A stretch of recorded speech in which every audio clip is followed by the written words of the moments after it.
here I got the baseball display case. You guys can see right here, it's made in China, and that is the brand name. Let's go ahead and open it up. We're gonna check it out, and then we're gonna put a baseball in it so you guys can see how it looks. Okay, as you guys can see, it's just a nice clear case. It does come in this bag. I do like that. It's a nice little protector. Okay, let's go ahead and pull it out.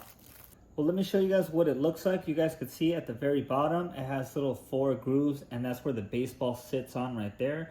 And it's just seamless edges, so you can see right through it, and then you're gonna be able to see the baseball from whatever angle you look at it, okay? So now let's go ahead and remove this. All you do is slide up like so, just like that. And then we do have my son's game-winning ball right here, so we're just gonna throw it in there like that, and then it just slides right back on top.